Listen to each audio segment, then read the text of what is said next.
Assalamu alaikum wa rahmatullah wa barakatuh. Comme vous avez pu le constater ces dernières années, Walillahi alhamd, l'Arabie Saoudite a facilité l'accès à son pays à travers différents types de visas. Vous avez le visa Umrah, vous avez le visa touristique, vous avez le visa business. Et maintenant, vous pouvez vous déplacer en Arabie Saoudite sans passer par une agence.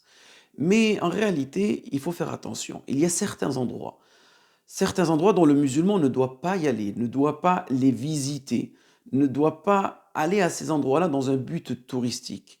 Parce qu'en réalité, vous avez été nombreux à m'avoir posé la question, étant donné que malheureusement aujourd'hui, vous avez des agences de voyage qui proposent ça aux musulmans. Une fois après avoir effectué la Umrah, ils veulent les amener vers ces endroits-là. Cet endroit s'appelle, Allah Ibarak Fikoum, Madain Salih ou bien Al-Hijr, qui est dans la région de Al-Ula. Donc la région de Al-Ula, Allah Ibarak Fikoum, elle se trouve à peu près à 300 kilomètres de Médine. Et pendant longtemps, en réalité, ces lieux étaient interdits au tourisme. Mais petit à petit, les gens ont pris goût, on va dire, à découvrir ces endroits-là. Ces endroits-là, ce sont des habitations gigantesques, inhabitées.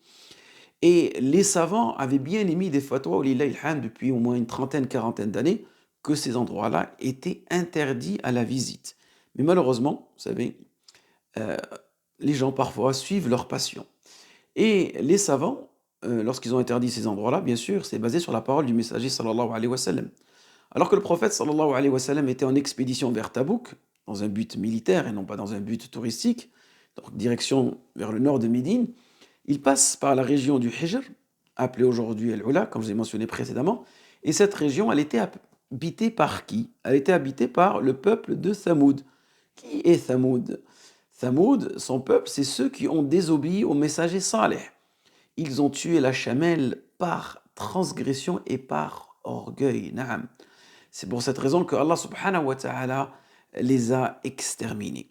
Allah subhanahu wa ta'ala dans surat Araf nous dit فَعَقَرُوا النَّاقَةَ وَعَتَوْا عَنْ أَمْرِ رَبِّهِمْ وَقَالُوا يَا صَالِحُ ائْتِنَا بِمَا تَعِدُنَا إِن كُنْتَ مِنَ الْمُرْسَلِينَ. Donc ils ont défié Saleh, transgressant fièrement les ordres de leur Seigneur.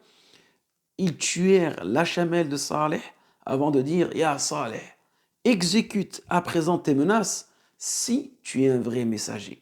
Donc vous voyez, ils ont défié le messager Saleh et ensuite ils l'ont menacé. فأخذتهم الرجفة فأصبحوا في دارهم جاثمين. Allahu Akbar.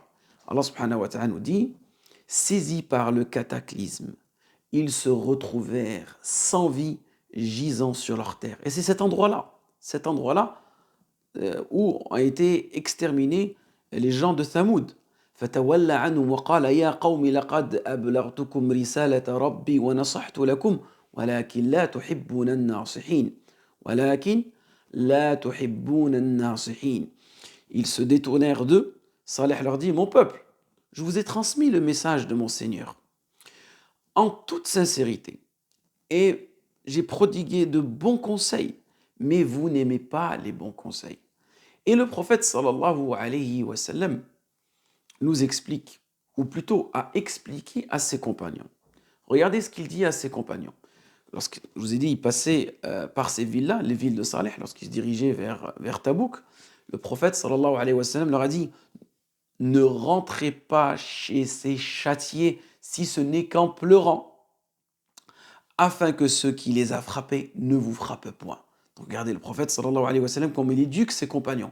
Il passe pas loin de ces endroits-là. Il dit Andek, si vous rentrez dans ces habitations-là, ne rentrez qu'en pleurant. C'est-à-dire que vous avez peur d'être touché par ce cataclysme, vous avez peur d'être touché par une malédiction. Et subhanallah, j'avais un collègue à moi qui était allé à cet endroit-là. Il me dit Wallah, j'ai regretté Hamid. Il me dit, je suis allé à cet endroit-là, c'est ma famille qui m'a plus ou moins poussé, et je regrette. Il me dit, subhanallah, tu passes par cet endroit, tu vois que le adab Allah subhanahu wa ta'ala a été envoyé. Mais malheureusement, les gens aujourd'hui, ils vont là-bas pour un endroit touristique. Ils vont, ils mangent, ils se reposent, ils prennent des photos, alors que cela est interdit. Donc Allah barik fikoum, alhamdulillah, si Allah vous facilite d'effectuer votre umrah, d'effectuer votre hajj, il y a des endroits touristiques qu'on peut visiter, walillahi alhamd, mais des endroits comme ceux-ci, vous devez absolument les éviter, basés sur la parole du messager sallallahu alayhi wa sallam, et aussi l'avis de nombreux savants contemporain. Walillahi alhamd. En espérant que ce rappel a été bénéfique pour vous et moi, n'hésitez pas à le partager. Barakallahu fikum.